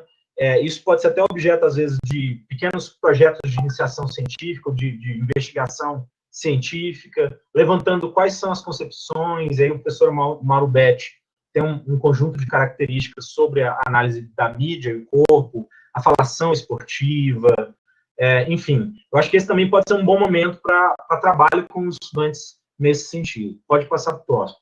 Bom, gente, essa foi a contribuição que eu acho que para a nossa reflexão sobre o ensino remoto. Me extrapolei demais o tempo aí, vocês me desculpem. Queria agradecer, esse é o meu e-mail, caso alguém queira mandar uma questão por lá, depois daqui, e estamos abertos aí para conversar sobre isso que nós falamos. Obrigado e desculpa mais uma vez. Obrigada, professor Gunther. Estava gostoso de ouvi-lo, né? A gente talvez interrompe, não interrompe, né? Questão do tempo, mas eu acho que está valendo, né? As contribuições é algo realmente fantástico. Bem, já estão abertas, tá? As inscrições para questionar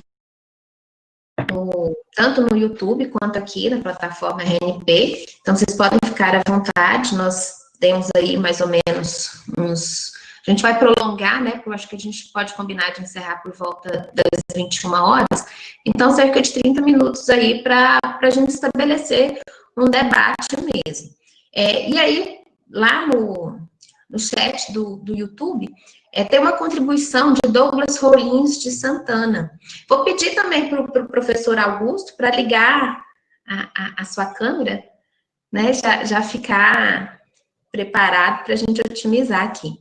Bem, ele faz um comentário a respeito justamente da fala do professor Augusto. Ele diz o seguinte: o IFG já possui e usa o Google For Education, porém ele não possui recursos amigáveis para possibilitar a integração dos dados com o sistema acadêmico do IFG. Por isso foi adotado o Moodle. Acrescenta: fico à disposição, enquanto diretor de TI, para esclarecer os motivos de uso do Moodle e explicar os motivos de uso do mesmo ao invés de outra plataforma. Concluindo, no período de isolamento, a equipe de DTI e AD trabalhou com afinco, tentando várias soluções, e a que foi mais viável, Moodle para atividades assíncronas e Meet, Teams, RNP para assíncronas. Né? Uma observação que Douglas Rolins de Santana acabou fazendo diretor de TI. Vamos fazer em bloco, tem essa observação e temos realmente duas outras perguntas por enquanto, né? O pessoal está começando a colocar mais no chat. O professor Fernando, nosso colega do campus de Inhumas, faz um questionamento para vocês dois, Gunter e Augusto. Quais as possibilidades que vocês entendem de desenvolver práticas corporais por meio do ensino remoto? O que nos sobrou foi falar sobre as práticas corporais, né? Só mais uma, pode ser? Não, tá. O outro questionamento é do professor Nery, do campus Aparecida de Goiânia. Ele diz, direciona para o Gunter. Gunter, como você analisa o ensino remoto emergencial realizado no IFG? Qual perspectiva tem influenciado as ações da nossa instituição? É AD forgista ou é AD flexível? E qual desdobramento para as aulas de educação física? Acho que a gente podemos ficar nessas e depois a gente prossegue? Você começa, Augusto, depois eu falo, pode ser? Pode ser. Quanto ao Douglas, o Douglas, né, que falou sobre, fez as considerações sobre o Moodle. A minha crítica aqui para o Douglas em relação à questão do Moodle nesse momento inicial. Né? Eu não estou aqui criticando a plataforma como um todo. Eu estou criticando a plataforma, a inserção dela nesse momento inicial. Eu acho que nós deveríamos inserir ela com o tempo. Né? Não dessa forma já impactante, né? Já as atividades assíncronas acontecendo, o aluno tendo que entrar, tendo que responder, sobrecarga, né? Eu acho que poderia ser inserida aos poucos. Então, uma questão do ensino-aprendizagem, a gente parte do mais fácil para o mais complexo. Eu acho o Moodle uma plataforma interessante, o Gunter trouxe aí as possibilidades do Moodle, só que mais para frente, não nesse momento agora. Então, com o ensino remoto, iniciando agora no Instituto Federal, eu percebi, por exemplo, que os alunos do EJA têm enorme dificuldade de trabalhar com a plataforma Moodle. Né? E o Moodle ele tem a sua complexidade que precisa de uma ambientação, de uma formação. Aí eu também vi alguém falando que o IF oferecer um curso, né, para ambientação do Moodle para os professores. Eu fiz o curso. Mas é insuficiente, me desculpa, me perdoe se a crítica dói, né? Eu sei que você é diretor de TI e você quer o elogio pelo seu trabalho. O Moodle é uma plataforma legal, mas essa formação ainda é insuficiente para esse primeiro momento. Né? Eu fui montar um questionário para as turmas, eu tive enorme dificuldade, mesmo tendo feito o curso. A tomada de tempo, eu até esqueci de falar no início da minha fala, né? Nas minhas férias de janeiro, eu li o livro eu até peguei aqui, né? O Privilégio da Servidão, né? A questão da uberização aí, do Ricardo Antunes. E quando eu comecei a passar por esse momento do ensino emergencial remoto, eu me identifiquei demais com a leitura do livro do Ricardo Antunes, a questão da precarização, e o Moodle precariza o trabalho, ele dificulta. Então, a minha crítica é em relação a isso. Vamos facilitar no primeiro momento, tanto para docente quanto para discente. É apenas isso, né? E eu penso que o Google é uma ferramenta que é do cotidiano, é diário. Ela está ali presente no dia a dia. Então, todo mundo tem ali o seu e-mailzinho, né? Consegue, aos poucos, a facilidade de aprendizagem é muito melhor. Né? Responder uma atividade pelo Google Forms, me desculpe, mas responder uma atividade pelo Google Forms em comparação ao Moodle não dá nem para comparar, né? Essa é a minha crítica, né? Pessoal, particular, né? Mas respeito totalmente o seu trabalho, parabéns. Mas eu sinto essa dificuldade. Em relação às práticas corporais, o professor Fernando perguntou, né? Eu trago algumas possibilidades nas aulas, né? Eu conversei com os alunos, eu tento trazer de forma democrática, né? Se eles topavam, né? Porque eu liberei de não abrirem as câmeras. Né? Eu quero que eles tenham uma boa internet, que eles assistam a aula, que eles contribuam, que eles possam dialogar, né? Abrir o áudio, falar, mas que podem ficar com a câmera desligada, até porque por uma invasão de privacidade, é a casa dele, né? E se ele não quiser mostrar a casa dele, ele tem esse direito. Então, até por uma questão de privacidade, eu deixo à vontade o aluno. Se você quiser abrir, fique à vontade. Nas aulas, eu propus, né, para a gente fazer algumas atividades práticas, né? A minha esposa treina CrossFit e o box que ela treina, quando entrou o momento do isolamento, o professor dela passava as atividades por meio da plataforma Zoom, né? Então eles treinavam lá é óbvio que tem limitações, mas existia um treino. Então eu penso que essa adaptação a gente pode fazer para a educação física escolar por meio do ensino remoto. Eu propus umas aulas para trabalhar a questão da flexibilidade, para trabalhar algumas vivências, algumas práticas corporais que sejam possíveis ali na casa. Aí o que eu falei, ó, nesse dia eu peço que vocês abram a câmera, que eu preciso enxergar vocês realizando o movimento para fazer a minha intervenção. Então, é uma questão muito particular. Nas práticas corporais, quando for uma aula prática, né, no ensino remoto, eu vou trabalhar dessa forma, né? É um dos métodos que eu escolhi para esse primeiro momento. Agora, outros surgirão, né? E a gente tem nossas reuniões aí do Colegiado de Educação Física para trazer possibilidades. É isso. Obrigado.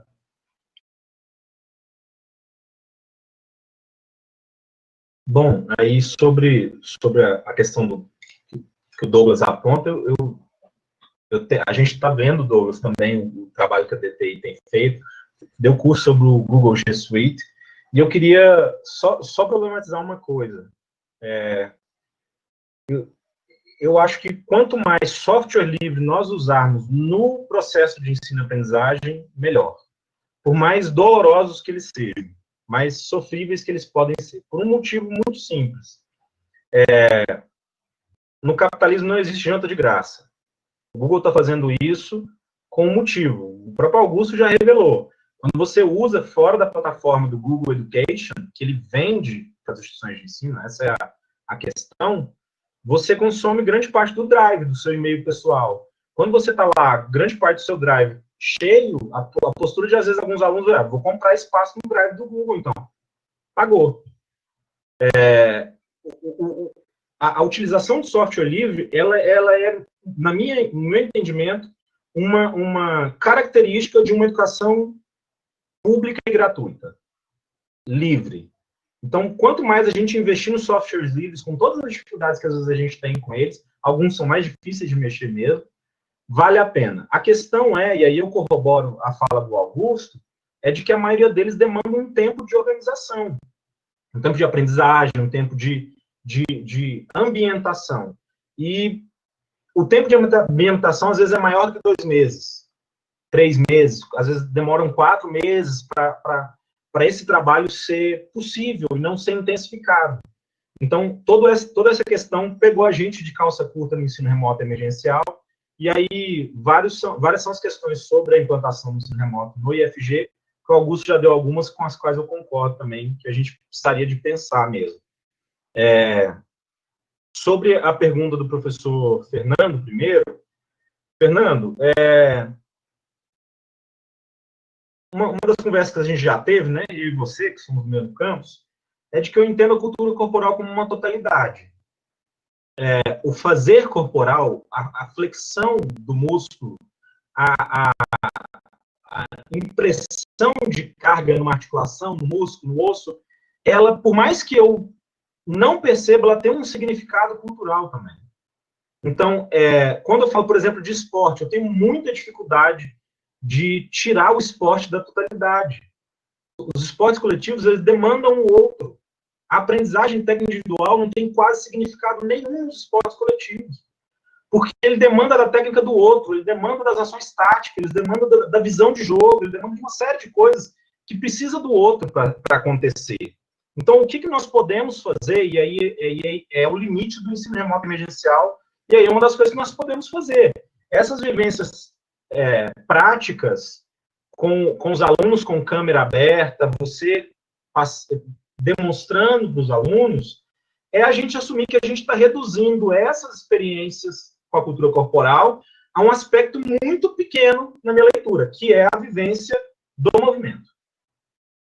É pouco na minha leitura. Mas a gente pode assumir, porque talvez essa seja a limitação que está posta para a gente de maneira objetiva. Por que eu prefiro não fazer isso? Por dois motivos. Primeiro, por um motivo de reforçar uma representação histórica que nós temos na educação física do fazer técnico, como sendo a cereja do bolo da educação física. E ele não necessariamente é. Ele é um dos elementos dentro da cultura corporal. No caso, por exemplo, da cultura corporal brasileira, a ginga e a malandragem, na minha opinião, é outro elemento fundante no basquete, no vôlei, no handball, no futebol, na dança. A nossa malandragem, ela imprime características na cultura corporal quase toda, e isso nós precisamos tematizar, tanto quanto a técnica. Tem o mesmo valor, para mim, da identidade, né? Mas nós podemos assumir, estamos no ensino remoto emergencial, vamos reduzir. Eu acho que essa redução produz esse reforço de uma identidade com a educação física, com a cultura corporal, que eu acho que nós devemos progressivamente superar. Nós ainda não superamos, mas devemos progressivamente superar. O segundo problema que eu vejo, aí talvez eu vou usar uma questão pessoal, e aí eu não sei se cabe, pode ser coisa minha.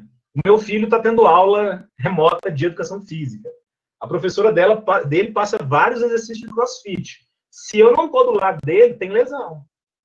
Porque ela não consegue ver 20 alunos. E nós não vamos conseguir ver 20 alunos executando. Eles vão executar com base nas experiências que eles já têm. E aí nós temos riscos, sim. Dependendo da forma como nós fizermos, mesmo com só o peso do corpo, nós temos alguns riscos. E aí nós estamos assumindo esses riscos. Porque a gente sabe que isso pode acontecer e nós estamos fazendo, né? Isso é outro problema.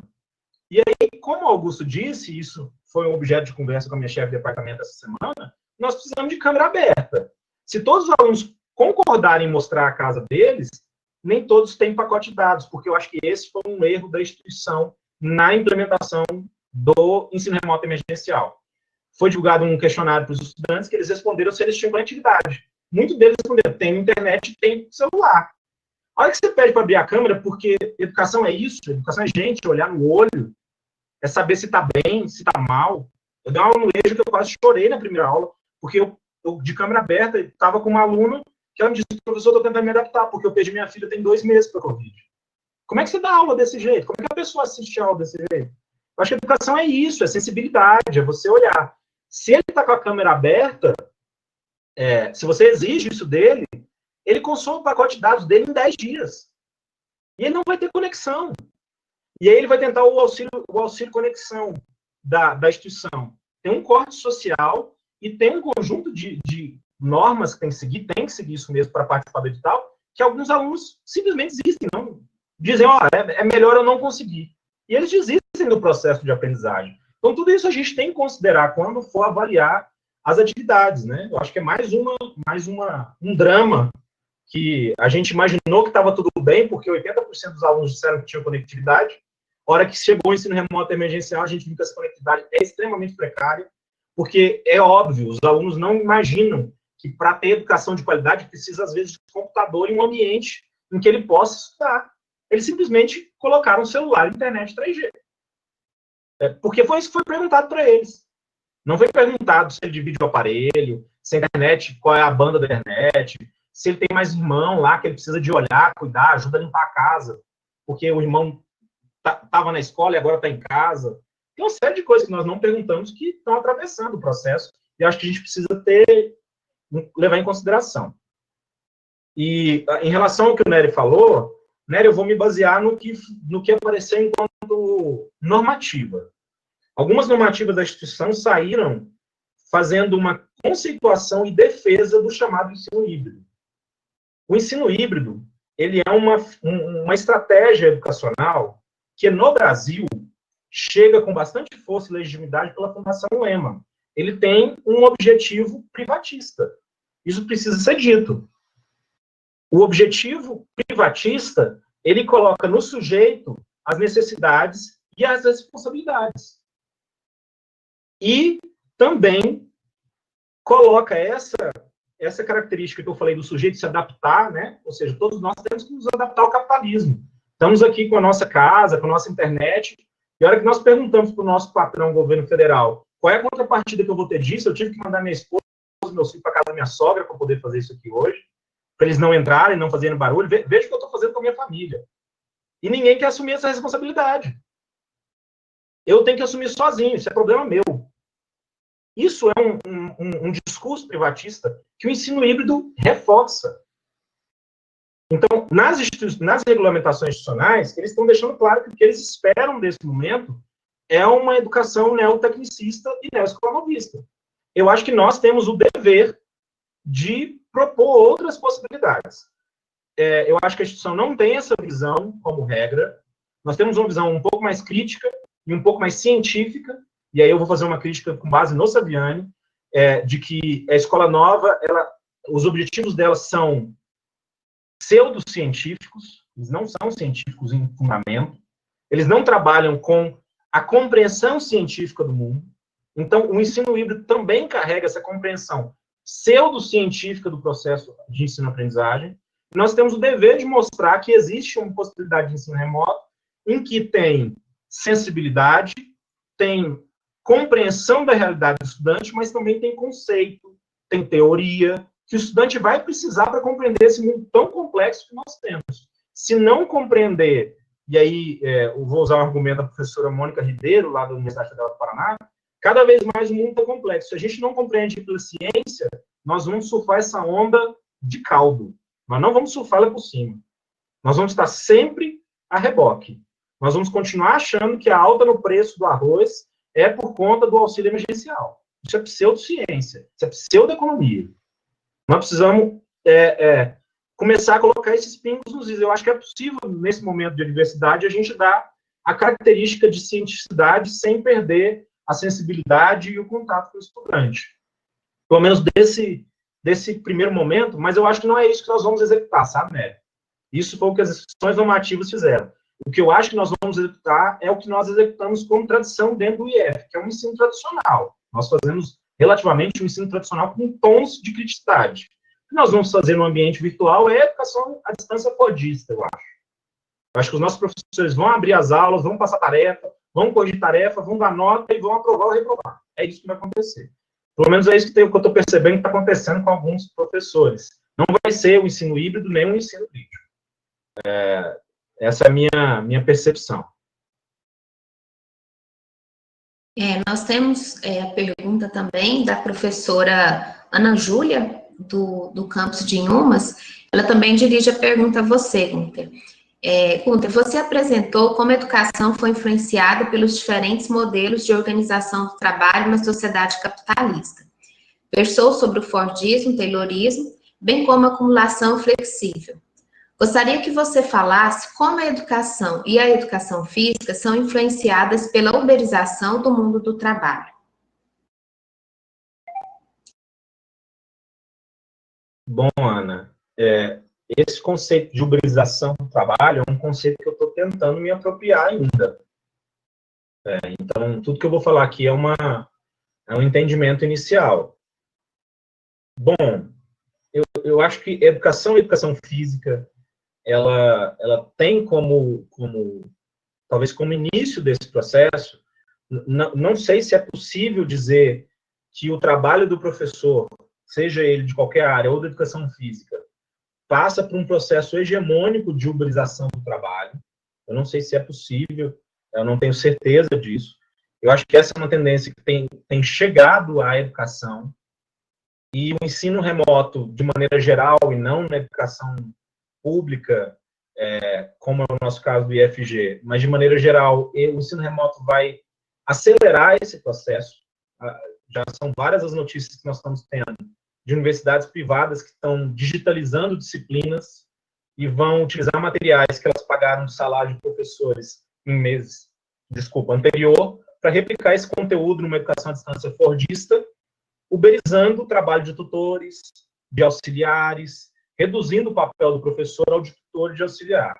Então, acho que essa é uma coisa que nas universidades privadas vai crescer.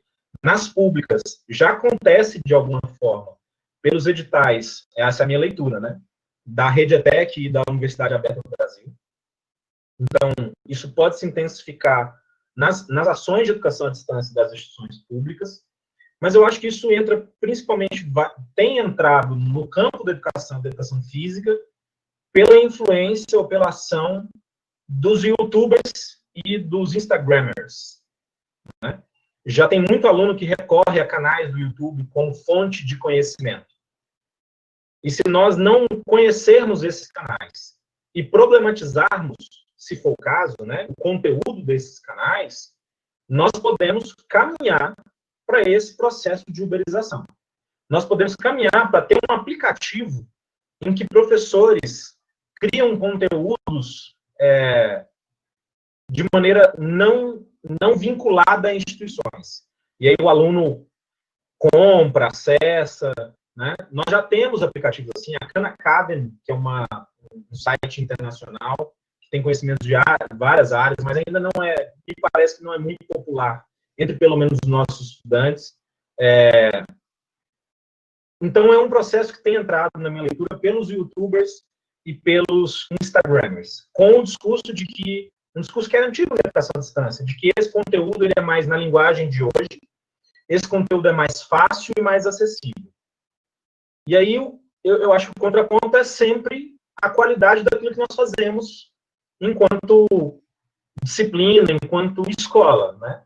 Eu entendo que ainda não se inventou algum artefato, algum ambiente, canal, que substitua o bom professor com uma grande sensibilidade em relação aos estudantes.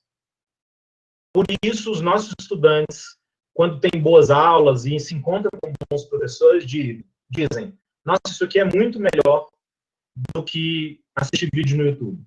E eles criam laços, criam vínculos, porque eu acho que essa é a natureza da docência. A natureza da docência é um compromisso com as gerações mais jovens, de inserção no mundo. E nós, enquanto docentes, temos que ter essa sensibilidade. Não essa sensibilidade paterna ou amorosa, né?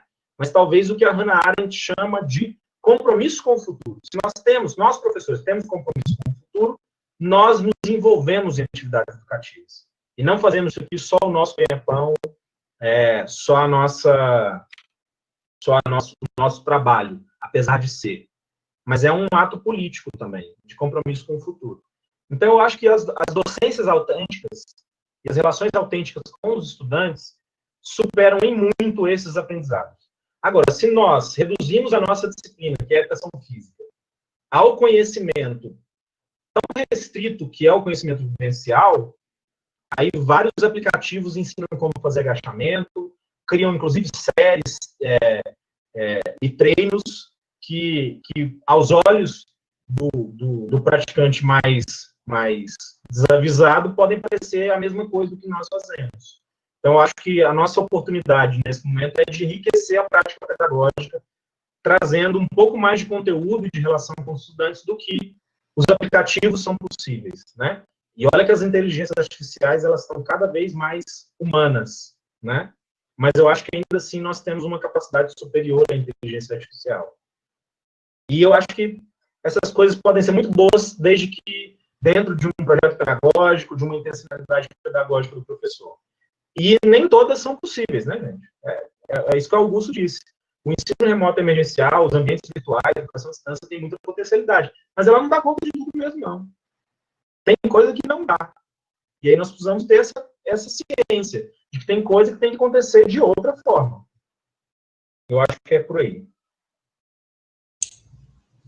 Obrigada, professor Gunter, pela fala.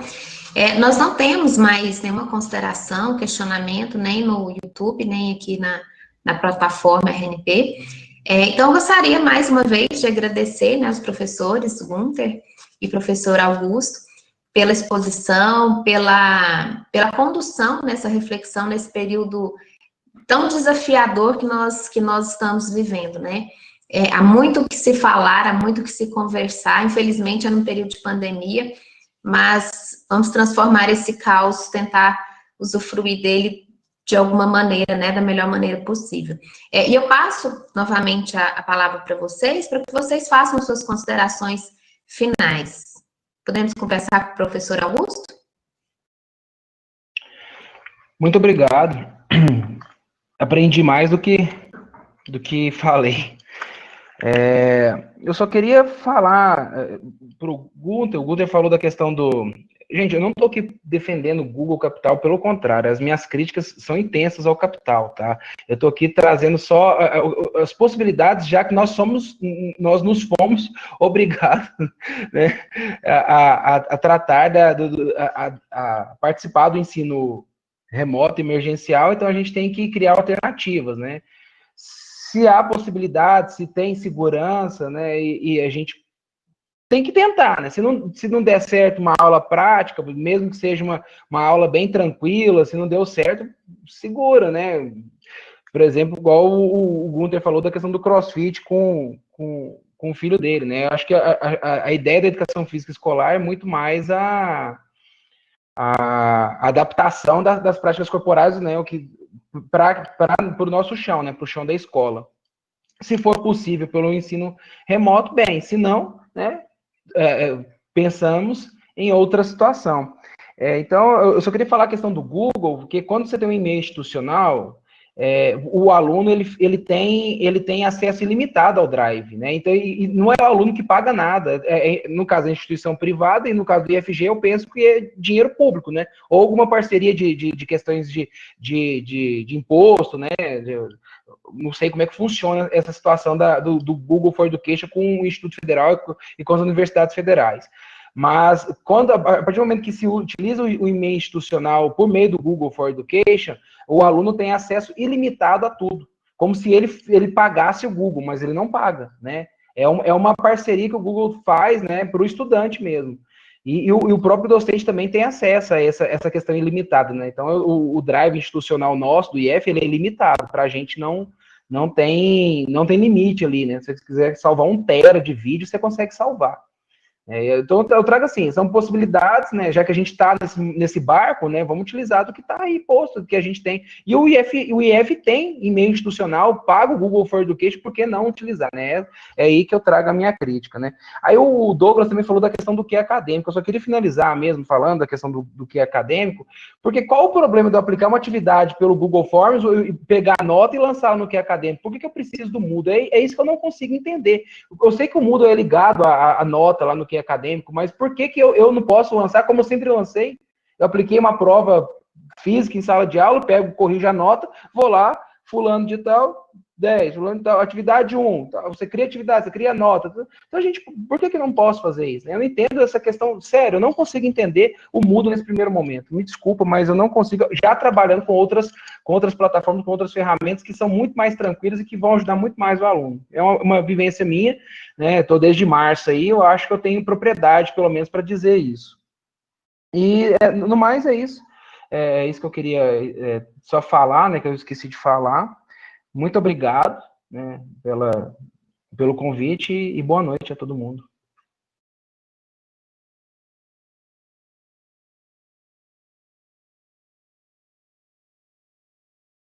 Professor Gunter?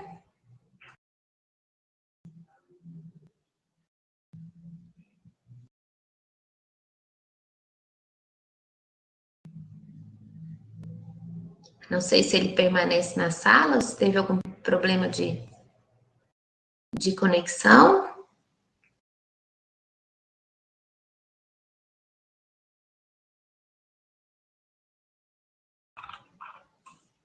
Bem-vindo ao ensino remoto, né? Sumiu. Essa é uma demonstração do que vai acontecer muito esse semestre, né? Já experimentei coisas assim, nessas 2 semanas aqui em Jataí.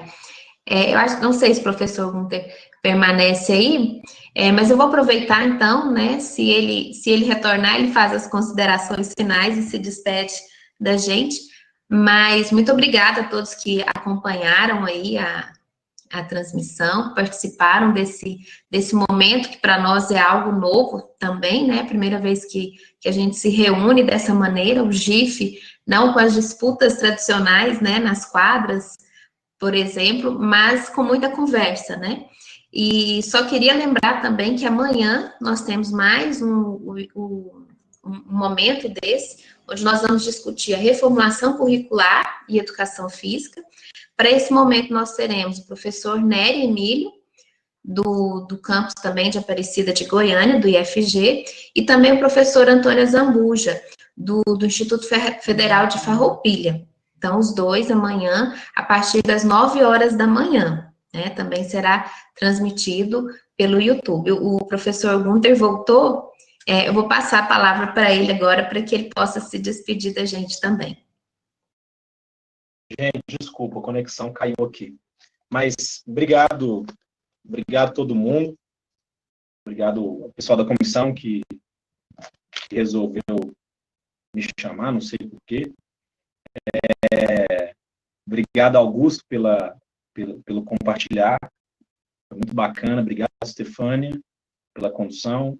E aos colegas que estão aí na RNP e no YouTube. Obrigado pela participação. E desculpa ter excedido meu tempo e falado demais. Obrigado, gente. Boa noite.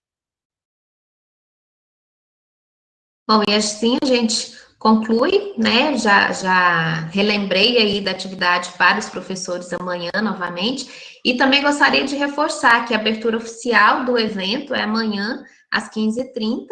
Em seguida, né, tem atividade para os estudantes com a professora Fernanda Cruvinel, da UFG, vai tratar o tema esporte, suas contribuições para a juventude.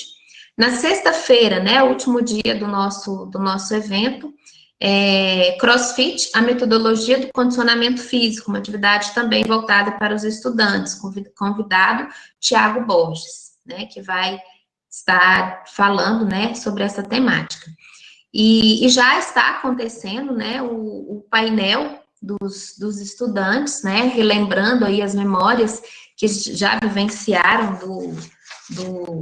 nos jogos, né, no nosso GIF, tão querido aí pelos nossos estudantes, já estão nas mídias aí do Instituto Federal. Então, no mais, boa noite a todos, muito obrigada, desculpem aí as adaptações, né, para nós aqui, algumas dificuldades foram surgindo, mas eu acho que a gente conseguiu atingir esse objetivo, que seja o primeiro aí de outros eventos, de outros encontros e debates como esse, tá? Boa noite a todos.